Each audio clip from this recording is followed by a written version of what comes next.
Once again, welcome back to the Glorious Sister classes. And today, in this physics video lecture, we will start chapter 5, that is the law of motion.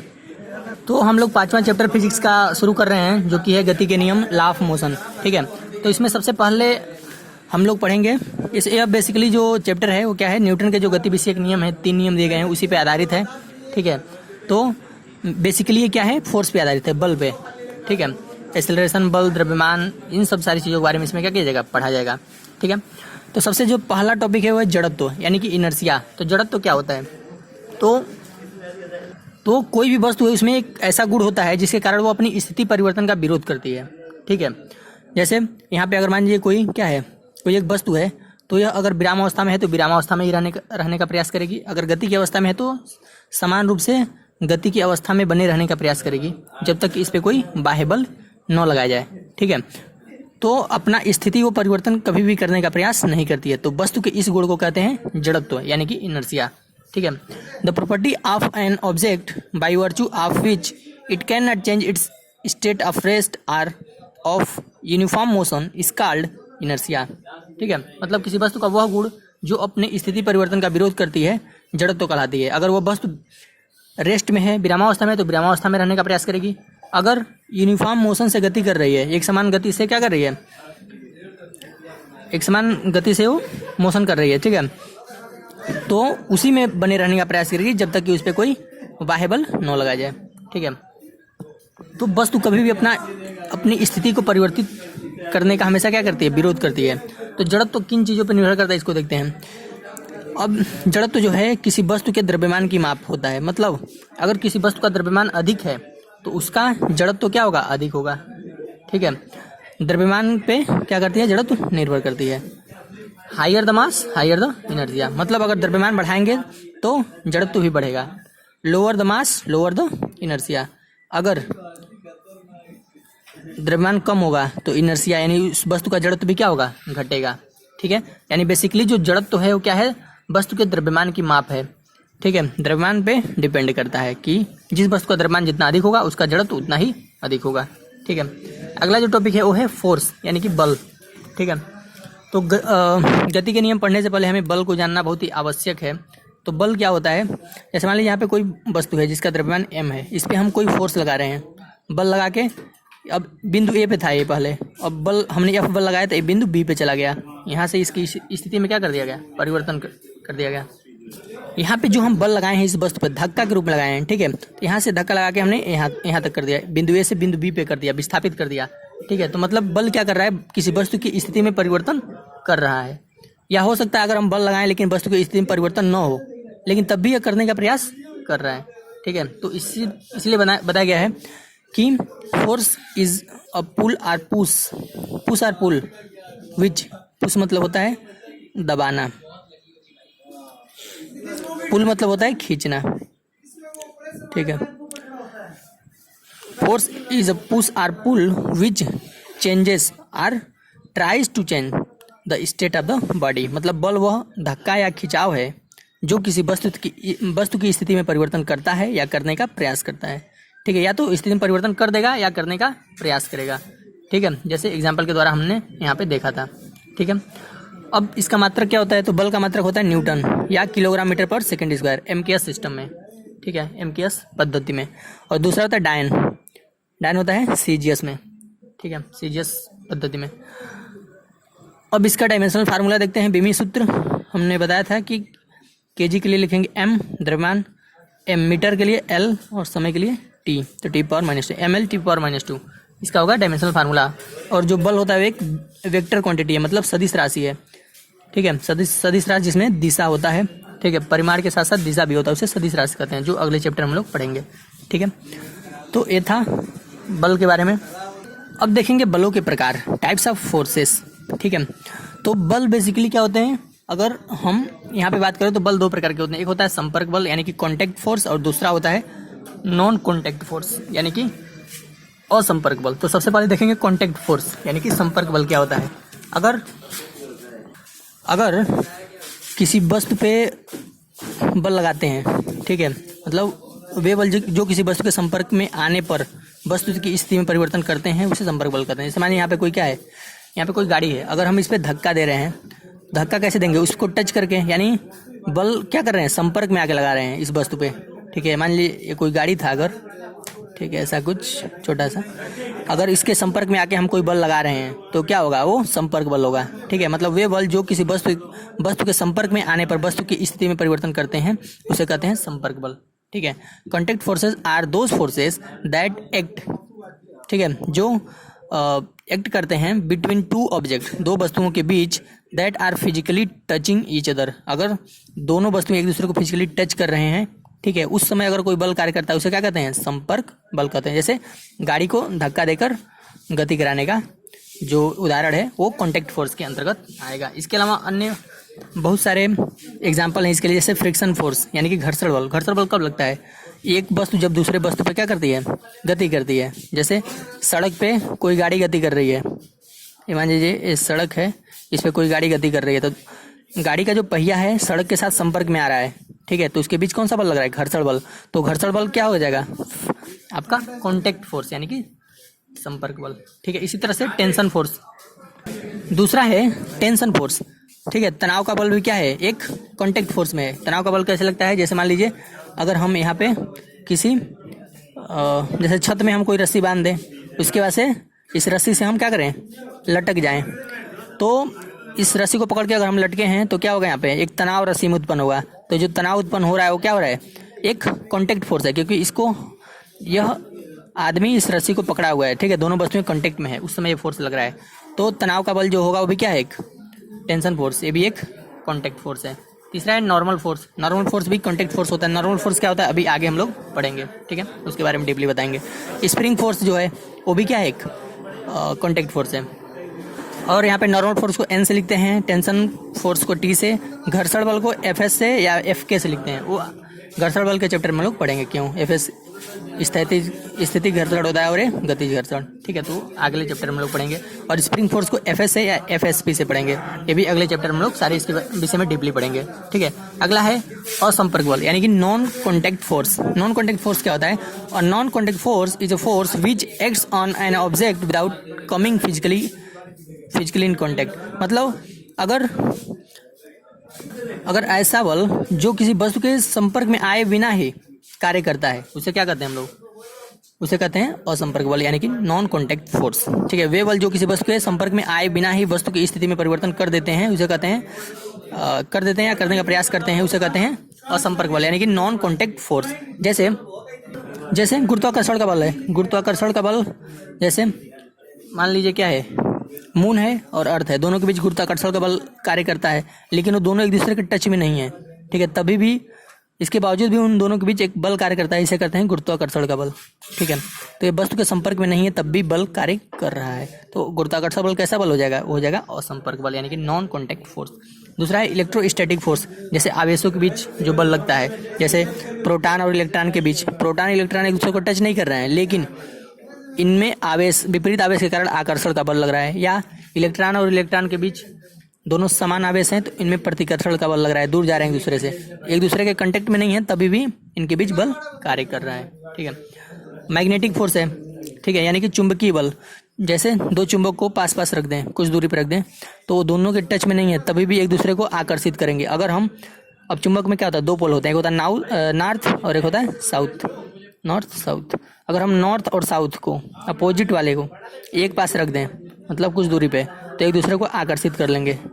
ठीक है, एक दूसरे का पास जाने का प्रयास करेंगे। अगर हम दोनों साउथ वालों को एक साइड में करके रख दें या दोनों नॉर्थ वालों को एक साइड में करके रख दें, तो उनमें क्या लगेगा, प्रतिकर्षण का बल लगेगा।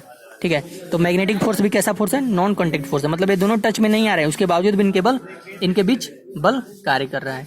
तो ये जो तीनों फोर्स अभी बताया गया है, तीनों किसके उदाहरण है, नॉन कॉन्टैक्ट फोर्स के यानी कि असंपर्क बल के। ठीक है, अब हम लोग सारे बलों के बारे में एक एक करके जानेंगे। सबसे पहले जानते हैं ग्रेविटेशनल फोर्स। गुरुत्वाकर्षण का बल क्या होता है। गुरुत्वाकर्षण का बल क्या कहता है कि अगर दो द्रव्यमान हैं m1 और m2 और उनके बीच की दूरी मान लीजिए r है, हमेशा जो दूरी होता है वस्तु के सेंटर से लेते हैं, उसके केंद्र से लेते हैं। ठीक है, उसके केंद्र से। तो दो वस्तु पिंड हैं, उनके द्रव्यमान वस्तु के हैं, पिंड के हैं, सब चीज़ें की है। ठीक है, उनके द्रव्यमान m1 और m2 हैं, उनके बीच की दूरी r है, तब उन दोनों वस्तुओं के बीच लगने वाला जो बल होगा जिसे कहेंगे गुरुत्वाकर्षण बल, वो किसके बराबर होगा, G(m1 m2) उनके द्रव्यमानों के गुणनफल अपन r², जहाँ G क्या है, गुरुत्वाकर्षण नियतांक है, और G का वैल्यू कितना होता है 6.67 इंटू 10⁻11 न्यूटन मीटर स्क्वायर पर किलोग्राम स्क्वायर। तो यह ग्रेविटेशनल कांस्टेंट गुरुत्वाकर्षण नियतांक, तो ये होता है गुरुत्वाकर्षण का बल। तो इस प्रकार से हमें गुरुत्वाकर्षण बल समझ में आया कि अगर दो द्रव्यमान हैं उनके बीच हमेशा एक बल कार्य करेगा जिसे कहेंगे एक आकर्षण बल कार्य करेगा जिसे गुरुत्वाकर्षण बल कहेंगे। उसका मान किसके बराबर होता है, G(m1 m2)/r², जहाँ G है ग्रेविटेशनल कांस्टेंट जिसका वैल्यू होता है 6.67 इंटू 10⁻11 न्यूटन मीटर स्क्वायर पर kg स्क्वायर, और r है उन दोनों पिंडों के बीच की दूरी। ठीक है, और यह जो बल है ब्रह्मांड के किन्हीं दो पिंडों के बीच कार्य करता है, सारे पिंडों के बीच कार्य करता है एक दूसरे के।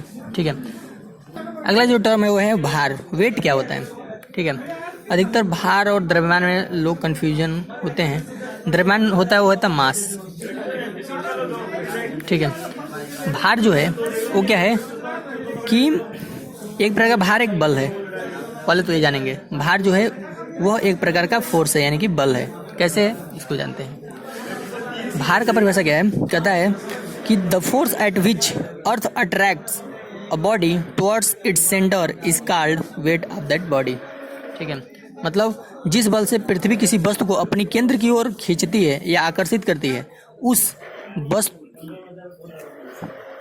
बल को क्या कहते हैं, उस बल को वस्तु का भार कहलाता है। ठीक है, वह बल ऐसे लिखेंगे, वह बल उस वस्तु का क्या कहलाता है, भार कहलाता है। मतलब जिस बल से पृथ्वी किसी वस्तु को अपने केंद्र की ओर खींचती है वह बल उस वस्तु का क्या कहलाता है, भार कहलाता है। तो अगर मान लीजिए ये अर्थ है और यहाँ पे कोई पिंड है जिसका द्रव्यमान m है, तो पृथ्वी क्या करेगी, इसे अपने केंद्र की तरफ खींचने का प्रयास करेगी।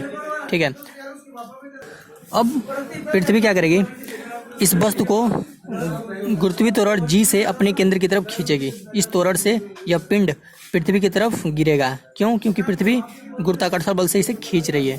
तो जब m द्रव्यमान का पिंड पृथ्वी की तरफ गिरेगा यानी मतलब या पृथ्वी इसे खींचेगी अपने सेंटर की तरफ, तो इसका भार क्या हो जाएगा, भार बराबर हो जाएगा द्रव्यमान गुणे गुरुत्वीय त्वरण यानी मास इंटू ग्रेविटेशनल एक्सेलरेशन। तो W बराबर क्या हो जाएगा, mg। तो भार जो होता है द्रव्यमान तथा गुरुत्वीय त्वरण के गुणनफल के बराबर होता है। ठीक है, अब इसका यूनिट देखते हैं। यूनिट मतलब इसका मात्रक।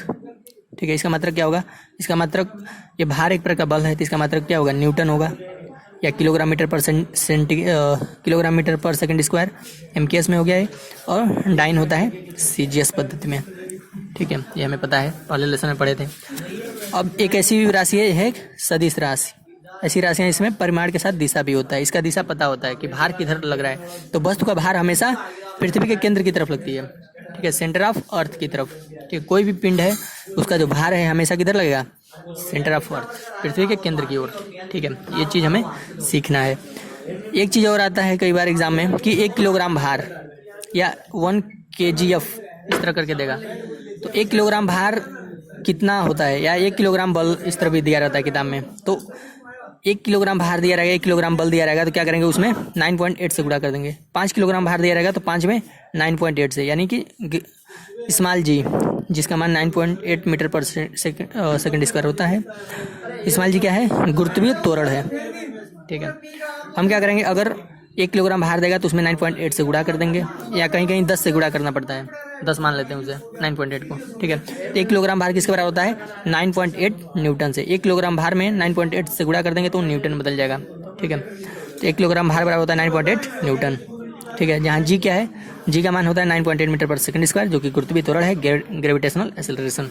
ठीक है, अगला फोर्स हमें पढ़ना है। ये तो भार जो जानना बहुत ही आवश्यक था क्योंकि इस चैप्टर में बहुत सारा क्वेश्चन में इसका यूज है।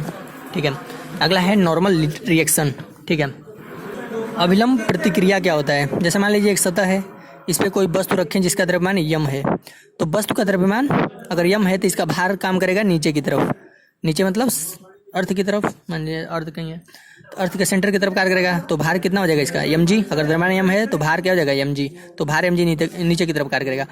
अब इस वस्तु को इस सतह पे, ठीक है, संतुलित रखने के लिए एक ऊपर की तरफ बल कार्य करेगा जो कि इस सतह के लंबवत होगा, 90 डिग्री पे होगा, एकदम डायरेक्ट 90 डिग्री पे एक ऊपर की तरफ बल कार्य करेगा, जिसे हम लोग कहेंगे नॉर्मल रिएक्शन, एन से प्रदर्शित करेंगे। और यह जो नॉर्मल रिएक्शन होगा हमेशा भार के बराबर होगा, ठीक है। जितना मात्रा में इसका भार नीचे की तरफ कार्य करेगा, इसको बैलेंस करने के लिए ऊपर की तरफ एक बल कार्य करेगा, जिसे कहेंगे नॉर्मल रिएक्शन।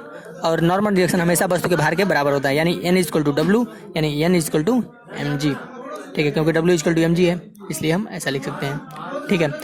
तो the force which acts perpendicular, ये परपेंडिकुलर का चिन्ह है, ऐसे बनाते हैं, परपेंडिकुलर टू द सरफेस, ठीक है। ऐसा फोर्स जो सतह के लंबवत कार्य करता है उसे कहते हैं अभिलंब प्रतिक्रिया बल, ठीक है।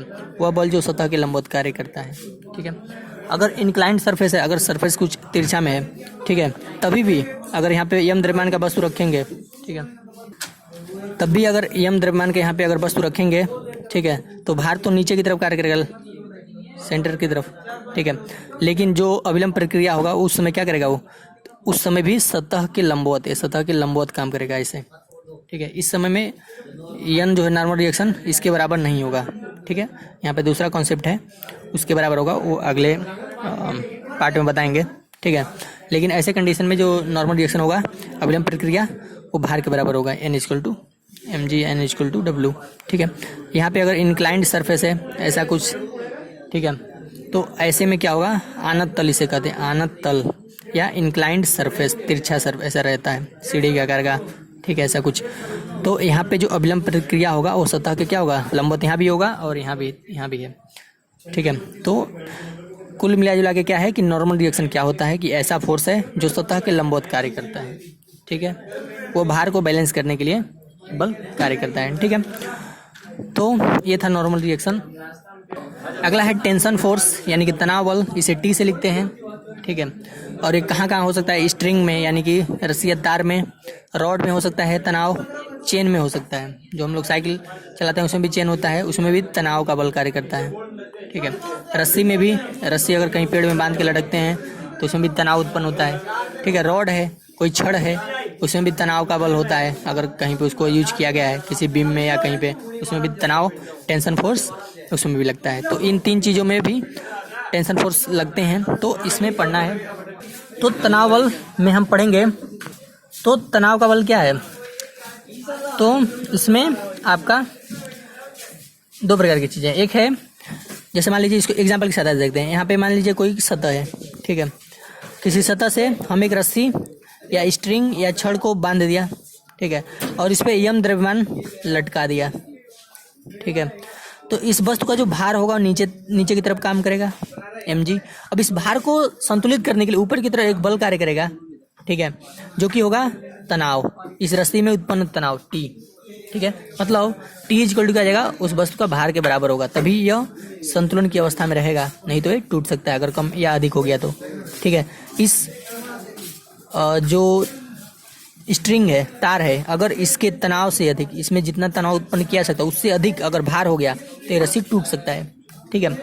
तो इसको संतुलित करने के लिए, इसके भार को संतुलित करने के लिए रस्सी में एक तनाव उत्पन्न होगा, जिसे हम लोग कहेंगे T। और ऐसे कंडीशन में इस फोटो के लिए T इक्वल टू mg इसके बराबर होगा, T इक्वल टू W यानी T इक्वल टू mg, क्योंकि W का मान क्या है, द्रव्यमान गुणे गुरुत्वीय त्वरण, ठीक है। एक दूसरा एग्जाम्पल लेते हैं, एक चीज़ और देखेंगे, डायरेक्शन ऑफ द टेंशन, तनाव की दिशा किस डायरेक्शन में होती है। तो away from the point, away from the point लिखा है, मतलब अवे मतलब दूर, फ्रॉम मतलब से, पॉइंट मतलब बिंदु से, बिंदु मतलब जहाँ पे द्रव्यमान है उससे दूर, तो द्रव्यमान यहाँ है तो इससे दूर, अवे नीचे की तरफ नहीं ऊपर की तरफ, ठीक है, भार के विपरीत दिशा में। तो तनाव की जो डायरेक्शन होगी वह बिंदु के अपोजिट डायरेक्शन, यानी द्रव्यमान के अपोजिट डायरेक्शन में, दूर में, ठीक है। अगर द्रव्यमान यहाँ है नीचे की तरफ तो ऊपर की तरफ, ठीक है। अब एक चीज़ और है, यहाँ पे दूसरा एक एग्जांपल देखते हैं। मान लीजिए यहाँ पे क्या है, एक द्रव्यमान m है का वस्तु है कोई, और एक स्ट्रिंग है, तार है, और यह बल से खींच रहे हैं इस तार को। जब ये बल से खींचेंगे तो क्या होगा, इस रस्सी में यह तनाव उत्पन्न होगा, इस रस्सी में क्या होगा, एक तनाव उत्पन्न होगा, ठीक है, जो इस वस्तु के द्रव्यमान को क्या करेगा, संतुलित करने का प्रयास करेगा, क्योंकि ये वस्तु का जो द्रव्यमान है यह नीचे की तरफ काम करेगा mg, ठीक है, ये वस्तु का जो भार है mg काम करेगा नीचे की तरफ।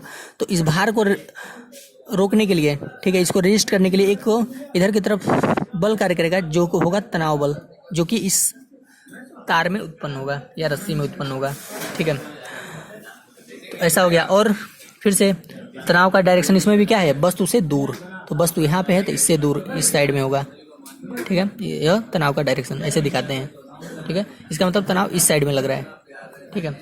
यहाँ पे तनाव ऊपर की तरफ लग रहा है, ठीक है। एक और एग्जांपल देखते हैं। मान लीजिए यहाँ पे एक सरफेस है, इस पे दो वस्तु रखे हुए हैं, एक का द्रव्यमान m2 है, दूसरे का द्रव्यमान, पहले का द्रव्यमान m1 है, दूसरे का m2 है, ठीक है। और m1 से m2 को एक रस्सी से बांधा गया है, एक तार से बांधा गया है, ठीक है। और m1 को दूसरे रस्सी से बांधा गया है।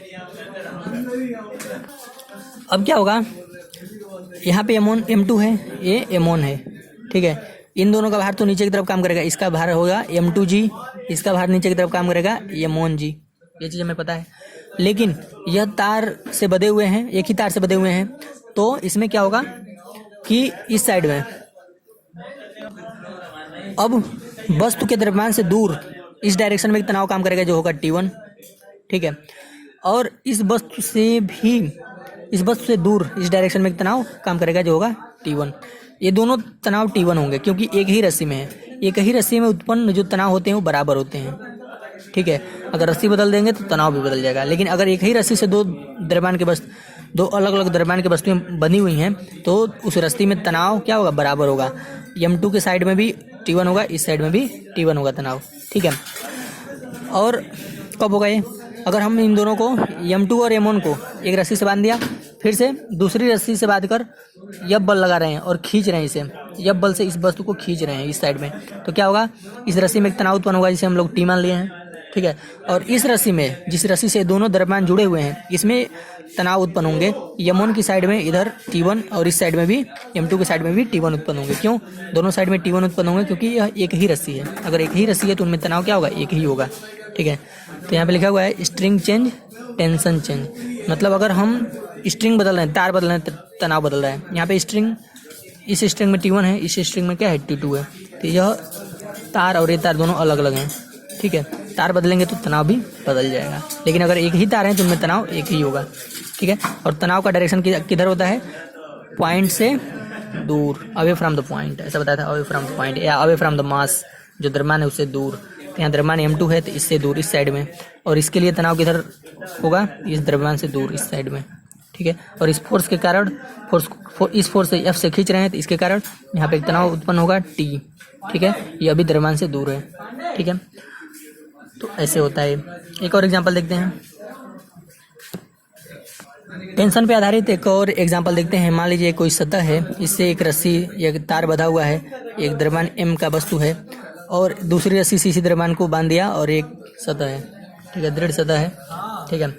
अब क्या होगा, इस वस्तु का जो द्रव्यमान m है, नीचे mg कार्य करेगा, भार उसका, ठीक है। अब इसमें इन रस्सियों में क्या होगा, तनाव उत्पन्न होगा, ठीक है। अब वस्तु में कौन कौन से तनाव उत्पन्न होंगे, सबसे पहले यहाँ पे हमने पहले ही लिख दिया है, लेकिन लिखना नहीं चाहिए था, पहले बताना चाहिए था उस तरह, तब उसके बाद लिखना चाहिए। तो हमने एक द्रव्यमान m बनाया है, एक द्रव्यमान m का कोई वस्तु है, इसका भार नीचे mg काम करेगा और इस द्रव्यमान को दो रस्सियों से बांधा गया है, एक रस्सी ये है, दूसरी रस्सी ये है, इन दोनों से बांध दिया गया, ठीक है, या तार से बांध दिया, जो भी हम कर सकते हैं, दोनों चीज़ें की है, ठीक है। अब यह दूसरी रस्सी है, दूसरी रस्सी है, इस रस्सी में तनाव उत्पन्न होगा इस साइड में द्रव्यमान से दूर T1, ठीक है। यह एक दूसरी रस्सी है तो इसमें अलग तनाव उत्पन्न होगा, इसलिए हमने इसे लिखा T2 से, ठीक है, क्योंकि रस्सी चेंज, टेंशन चेंज, ये बताया था हमने, स्ट्रिंग चेंज, टेंशन चेंज, ठीक है, बदल जाता है। तो इस रस्सी का तनाव अलग होगा, इस रस्सी का तनाव अलग होगा, और दोनों रस्सी के जो तनाव होंगे उनका डायरेक्शन क्या होगा, away from the mass, away from the point, ऐसा बताया था यहाँ पे, अवे फ्रॉम द पॉइंट, ठीक है। तो इसका जो तनाव होगा इस डायरेक्शन में होगा T1 और इसका तनाव T2 इस डायरेक्शन में। इसके अलावा ये जिस सतह से बंधी हुई है, इस सतह, यहाँ भी एक तनाव उत्पन्न होगा, ठीक है, इस पॉइंट के कारण, ठीक है, क्योंकि खिंचाव नीचे तरफ बाहर खींच रहा है तो यहाँ भी खींचेंगे और यहाँ भी खींचेंगे, ठीक है, तो यहाँ भी एक तनाव खिंचाव उत्पन्न होगा, ठीक है। तो ये भी T1 ही होगा, क्योंकि अगर ये T1 है तो ये भी T1 है। यह तनाव का डायरेक्शन किधर है, इस पॉइंट से दूर है, ठीक है। इसी प्रकार से अगर यहाँ पे T2 है तो यहाँ पे जो तनाव उत्पन्न होगा T2 इस पॉइंट से दूर इस डायरेक्शन में होगा, और दोनों तनाव क्या होंगे, T2 होंगे। यहाँ पे दोनों तनाव T1 होंगे। क्यों ये T1 होगा, क्योंकि यह एक रस्सी है, और यहाँ पे क्यों दोनों T2 होंगे, क्योंकि यह एक अलग रस्सी है, ठीक है। तो ऐसा है। अब एक क्वेश्चन देखते हैं तनाव पे आधारित। यहाँ पे दिया हुआ है, कर right the tension of the string.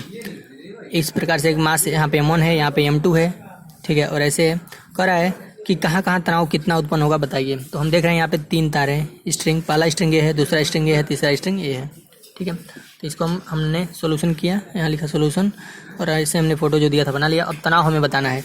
तो देखिए सबसे पहले M1 से दूर यहाँ पे एक तनाव होगा पहली रस्सी में T1, और इस पॉइंट के कारण जहाँ पे फिक्स किया गया है उससे दूर एक तनाव होगा, वो भी होगा T1, क्योंकि दोनों एक ही रस्सी है। यहाँ पे दूसरी रस्सी, इसमें तनाव होगा T2 M2 से दूर के डायरेक्शन में, M1 से दूर डायरेक्शन में, और यहाँ भी एक तनाव उत्पन्न होगा जिसे कहेंगे T2 M2 से दूर, ठीक है। इसी प्रकार से तीसरी रस्सी में हम तनाव T3 ले सकते हैं, और इस पॉइंट के कारण भी इससे दूर एक तनाव T3 होगा, ठीक है। तो ये थे तनाव, इस रस्सी में उत्पन्न तनाव ये सब होंगे, ठीक है। तो ये था इसका सोल्यूशन।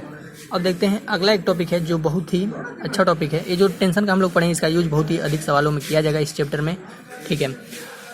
अगला जो चीज़ हम लोग पढ़ेंगे वो है फ्री बॉडी डायग्राम, मुक्त पिंड आरेख, ठीक है। कैसे बनाते हैं इसको सीखेंगे। इसमें हम लोग क्या करते हैं, जो द्रव्यमान होता है उसको हम पॉइंट से दर्शाते हैं। जैसे मान लीजिए अगर हम ऐसे नहीं बनाएंगे, यहाँ पे द्रव्यमान है तो इसको पूरा ऐसे नहीं लिखेंगे, बस एक पॉइंट बना देंगे तो समझ जाएंगे हाँ यहाँ पे एक द्रव्यमान है, ठीक है, समझ गए। या कोई,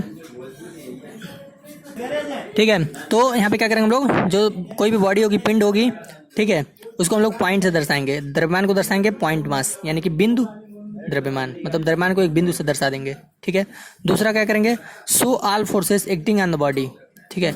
जितने फोर्स उस बॉडी पे एक्ट कर रहे हैं, उस द्रव्यमान पे एक्ट कर रहे हैं, उनको दर्शाएंगे, ठीक है। और तीसरा काम क्या करेंगे, जो फोर्स है उसका रेफरेंस फ्रेम, ठीक है, मतलब कहाँ से बल को लिया गया है उसका रेफरेंस, ठीक है, ऑब्जर्वर कहाँ से देख रहा है, ठीक है। तो बेसिकली अधिकतर ग्राउंड से लेते हैं, ठीक है। तो आगे और आपको डीपली समझ में आएगा। सबसे पहले एग्जांपल के साथ ऐसे देखते हैं। जैसे मान लीजिए यहाँ पे क्या है, एक द्रव्यमान है M, अब इसका भार नीचे की तरफ काम करेगा mg। तो हमने बताया था कि इस भार को संतुलित करने के लिए ऊपर की तरफ एक क्या लगेगा, नॉर्मल रिएक्शन, ठीक है, n कार्य करेगा ऊपर, जो सतह के लंबवत होगा 90 डिग्री पे, ठीक है, ऐसा हमने बताया था। तो इस समय अगर इस कहा जाए कि इसका हमें बताना है, इसका बनाना है फ्री बॉडी डायग्राम, मुक्त पिंड आरेख बनाना है, तो क्या करेंगे, ये जो यम द्रव्यमान है इसको हम एक पॉइंट ले लेंगे बस। अब हम बना रहे हैं free body diagram, free body diagram बना रहे हैं इस फोटो का, ठीक है। तो जो द्रव्यमान होता है उसे पॉइंट से दर्शा देंगे, बस पॉइंट लिख देंगे, यानी ये हो गया द्रव्यमान, ठीक है। और ऊपर की तरफ n दिखा देंगे तीर से, और नीचे की तरफ mg दिखा देंगे भार, वेट, ठीक है। बस इसका मुक्त पिंड डायग्राम, मुक्त पिंड आरेख या फ्री बॉडी डायग्राम, जिसे FBD कहेंगे शॉर्ट में, ठीक है, बन गया। एक और फोटो लेते हैं। यहाँ पे दिया हुआ ऐसा कुछ इंक्लाइंड सरफेस है, इंक्लाइंड सरफेस यानी कि आनत तल, ठीक है, ऐसा तिरछा एक सतह है। इस पे हमने वस्तु लिया जिसका द्रव्यमान यम है। तो इस वस्तु के इस सतह के लंबवत 90 डिग्री पे एक नॉर्मल रिएक्शन काम करेगा, और वस्तु का जो भार होता है नीचे की तरफ, डायरेक्टली पृथ्वी के सेंटर की तरफ, mg नीचे, डायरेक्ट नीचे काम करेगा, ऐसे नहीं काम करेगा, नीचे। अब करें इसका FBD बनाओ, फ्री बॉडी डायग्राम। तो क्या करेंगे हम, जहाँ द्रव्यमान है वहाँ पे हम ले लेंगे पॉइंट, ठीक है, यानी इसका मतलब हो गया कि यहाँ पे कोई यम वस्तु का द्रव्यमान है, ठीक है। और किस डायरेक्शन में n है उस डायरेक्शन में लिख देंगे, इस डायरेक्शन में था लगभग, तो n ऐसे लिख दिया। और w नीचे की तरफ काम कर रहा है, यानी w यानी mg। तो ये बन गया इसका FBD यानी कि फ्री बॉडी डायग्राम, ठीक है, ऐसे बनाते हैं। एक और क्वेश्चन लेते हैं और इसका फ्री बॉडी डायग्राम बनाते हैं। तो तीसरा क्वेश्चन है, हमने एक दृढ़ सतह लिया, उससे हमने एक बांधा तार, तार पे लगाया पुली। पुली क्या होता है, पुराने ज़माने में यूज किया जाता था, कहीं कुएं से बाल्टी भरने के लिए, पानी भरने के लिए, और उसको खींचते थे ऊपर की तरफ, ठीक है, फिर से ऐसा कुछ किया जाता था। एक घिरनी इसे हिंदी में कहते हैं या इंग्लिश में पुली कहते हैं। तो एक रस्सी से पुली बांधा, फिर से इस साइड में और इस साइड में हमने एक साइड में एक द्रव्यमान लटकाया M1, इस साइड में द्रव्यमान लटकाया M2। तो इस साइड का जो भार नीचे काम करेगा mg, M1g, और इस साइड का M2G, ये चीज़ हमें पता है। अब टेंशन इसमें क्या क्या होगा, यहाँ पे M1 से दूर एक टेंशन होगा T, और इधर होगा T, क्योंकि ये रस्सी एक ही है, ये पूरा इस पुली से होकर गया है, तो इधर भी टेंशन T होगा, इधर भी टेंशन क्या होगा, T होगा। ठीक है, अलग अलग नहीं होगा, ये रस्सी अलग नहीं है, एक ही रस्सी है। कंडीशन क्या होना चाहिए यहाँ पे, कंडीशन ये होना चाहिए कि जो घिरनी है वह द्रव्यमानहीन होना चाहिए, यानी कि मासलेस, इसमें कोई द्रव्यमान नहीं होना चाहिए, लेकिन ऐसा होता नहीं है, लेकिन ऐसा क्वेश्चन में दिया रहेगा। ठीक है, कि मासलेस है, कि घिरनी इतनी हल्की है कि इस बल की अपेक्षा बहुत ही हल्की है। ठीक है, इसलिए इसे मासलेस मान लेते हैं, द्रव्यमानहीन मान लेते हैं। इसके अलावा फ्रिक्शनलेस होनी चाहिए, कि इसमें कोई घर्षण अधिक न लग रहा हो। ठीक है, इस रस्सी के और इस घिरनी के बीच कोई घर्षण बल नहीं लग रहा है, यानी कि फ्रिक्शनलेस है। लेकिन ऐसा होता नहीं, कुछ ना कुछ तो घर्षण बल लगता ही होगा, लेकिन बहुत ही कम लगता है, इसलिए इसे फ्रिक्शनलेस मान लेते हैं। तो अगर ये दो कंडीशन हैं तो इस तार को और इस तार को क्या मानेंगे, मतलब इस पूरे तार को एक ही तार मानेंगे। वैसे तो एक ही तार है, लेकिन इन दोनों का टेंशन भी एक ही मानेंगे अगर दो कंडीशन रहेंगे, अगर मासलेस हो घिरनी और फ्रिक्शनलेस हो, द्रव्यमानहीन और घर्षणहीन हो तब। ठीक है, अब इसका करा कि फ्री बॉडी डायग्राम बनाइए। तो सबसे पहले क्या करेंगे, हमने टेंशन को दिखा दिया कि सारे टेंशन यहाँ भी T1 होगा, यहाँ भी T1, यहाँ T1 क्यों है, पुली के कारण, पुली के डायरेक्शन में, और इससे दूर T1 सॉरी T, यहाँ भी T और इससे दूर की डायरेक्शन में T। अब इसका बनाना हमें फ्री बॉडी डायग्राम। तो फ्री बॉडी डायग्राम सबसे पहले बनाएंगे M1, बस M1 का, फिर से M2 का, और फिर से तीसरा जो पिंड है वो क्या है, पुली है, इसका भी, तीनों को बनाएंगे। ठीक है, और एक चीज़ और, अगर यहाँ से एक स्ट्रिंग लगाए हैं, इसका जो टेंशन होगा वो अलग होगा, इन दोनों से अलग होगा, क्योंकि ये अलग से दूसरी एक तार है। ठीक है, इससे पुली केवल जुड़ा है, पुली और ये सतह जुड़ा है, तो इसका हम तनाव मान लेते हैं T डैश से, मान लिया हमने। ठीक है, और ये पुली से ऊपर, पुली से दूर काम करेगा। ठीक है, अब सबसे पहले FBD फ्री बॉडी डायग्राम, मुक्त पिंड आरेख निकालेंगे किसका, ऑफ M1 का। तो M1 को हमने मान लिया एक बिंदु, और यहाँ पे लिख दिया M1, और M1 पे क्या काम कर रहा है, ऊपर की तरफ एक तनाव T और नीचे इसका भार M1G, तो ऊपर T नीचे M1G इसका भार। अब बनाएंगे FBD ऑफ M2 का। तो M2 को हमने पॉइंट से लिख लिया, और ऊपर तनाव काम कर रहा है T और नीचे इसका भार M2G। ठीक है, ऐसे बन गया। अब FBD ऑफ पुली के केस में क्या है, यहाँ पे है पुली, इस पॉइंट से दर्शाया P फॉर पुली। ठीक है, और पुली में क्या हो रहा है, पुली में दो तनाव बल नीचे की तरफ काम कर रहे हैं। ठीक है, और एक तनाव बल ऊपर की तरफ, T डैश जिसे माने ऊपर की तरफ काम कर रहा है, मतलब इसको हम ऐसे दर्शाएंगे, T डैश ऊपर की तरफ और दो T नीचे की तरफ। तो यहाँ पे ऐसे दर्शाएंगे, ये उसका पुली का हो गया फ्री बॉडी डायग्राम, और ये होगा M2 का और M1 का। तो इन तीनों पिंडों का हमने फ्री बॉडी डायग्राम बनाया। तो इस प्रकार से हमें फ्री बॉडी डायग्राम बनाना हम सीख गए हैं। ठीक है, इस वीडियो लेक्चर को अच्छे से पढ़ना है, तभी हमें नेक्स्ट वीडियो लेक्चर समझ में आएगा। ठीक है, क्योंकि सारे वीडियो लेक्चर एक दूसरे से जुड़े हुए हैं, एक में थोड़ा भी नहीं समझ पाने पे अगला समझ में नहीं आएगा। तो इसे ध्यान से देखना है, लिखना है, समझना है। ठीक है, और सारे क्वेश्चन इसमें जो दिए गए हैं उसको भी सॉल्व करना है। ठीक है, तो ये था इस वीडियो लेक्चर में इतना। अगले वीडियो लेक्चर में हम लोग न्यूटन के गति विषयक प्रथम नियम पढ़ेंगे, उस पर आधारित क्वेश्चन भी सॉल्व करेंगे। ठीक है, तब तक के लिए ओवर एंड आउट।